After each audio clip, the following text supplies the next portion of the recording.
হর হর মহাদেব, জয় জয় শ্রী রাধে, জয় শ্রীকৃষ্ণ। আজকে একটু বিশেষ একটা কারণ আছে আমার বাড়িতে, তো সেই জন্য সেভাবে আজকে রিডিং দেওয়াটা খুব আর্লি মর্নিংয়ে সম্ভব হয়নি। এখন একটু ফ্রি হয়েছি, তো সেই জন্য একটা রিডিং নিয়ে চলে আসলাম। আজকে বিশেষ কিছু দেখবো না, আজকে দেখব যে আজকে এই মুহূর্তে এখন আপনার পার্টনারের কারেন্ট ফিলিংস কী রয়েছে। ঠিক আছে, সকল ধর্মের মানুষ দেখুন, সকল বর্ণের মানুষ দেখুন, সকল রাশির মানুষ দেখুন, সেম জেন্ডার থাকা মানুষ দেখুন, উইডো, এক্সট্রা ম্যারিটাল অ্যাফেয়ার সবার জন্যই রিডিং। বেশি কথা বলছি, প্রচণ্ড ব্যস্ততার মধ্যেই আছি, বাট প্রচুর হোয়াটসঅ্যাপে মেসেজ ঢুকে গেছে, দিদি আজকে রিডিং পেলাম না কেন। তো 1176 হর হর মহাদেব শিব কালী দুর্গা একটুখানি ক্লেম করে দেবেন, আর মাথায় রাখবেন যার সঙ্গে যতটুকু রেজোনেট করে ততটুকু নেবেন, আর বাদ বাকি কী করবেন, বাদ বাকি কিন্তু লেট গো করে দেবেন। ওকে, তো চলুন ঝটপট করে শুরু। আজকে বেশি কিছু না দেখে নেব যে এই মুহূর্তে আপনার পার্টনারের কারেন্ট ফিলিংস কি রয়েছে। ওকে,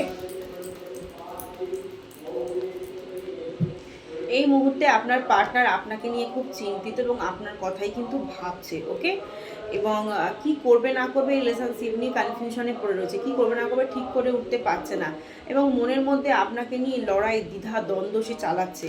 এবং অনেকের পার্টনার কিন্তু আপনার থেকে বেরিয়ে যেতে চাইছে, মুভ অন করে নিয়ে বেরিয়ে যেতে চাইছে। ঠিক আছে, কনফিউশনের জন্য ভাবছে এই সম্পর্ক কন্টিনিউ করার থেকে না করা ভালো। আর অনেকের পার্টনার কিন্তু আপনার কাছে ফিরে আসতে চাইছে এবং সম্পর্কের কিন্তু স্টেবিলিটি চাইছে। সে মুভ অন করতে চাইছে, মুভ অন করে বেরোতে চাইছে, কিন্তু পারছে না। সে তার মুভ অন করার সিদ্ধান্ত নিয়েও সে আপনার কাছে এগিয়ে আসছে এবং আপনার সঙ্গেই কিন্তু সম্পর্কে স্টেবিলিটি চাইছে।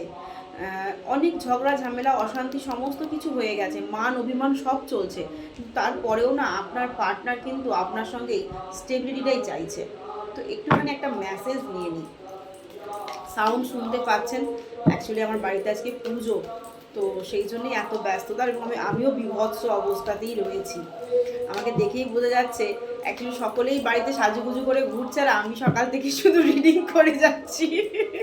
পার্সোনাল রিডিং চলছে আর এই অবস্থা চলছে আমার, তাই কাজের ফাঁকে একটুখানি আপনাদের ভিডিওটা দিয়ে দিচ্ছি। দেখুন, বললাম না অনেকে সম্পর্কে স্টেবিলিটি চাইছে।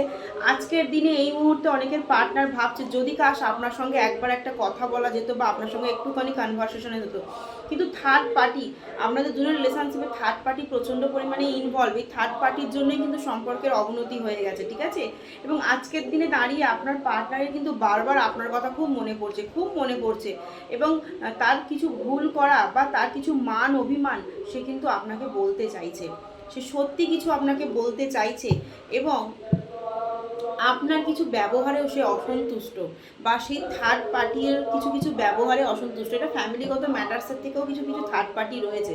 মা হতে পারে, শাশুড়ি হতে পারে, ননদ হতে পারে, দেওর হতে পারে, ভাসুর হতে পারে, এরকম কিছু থার্ড পার্টি আছে।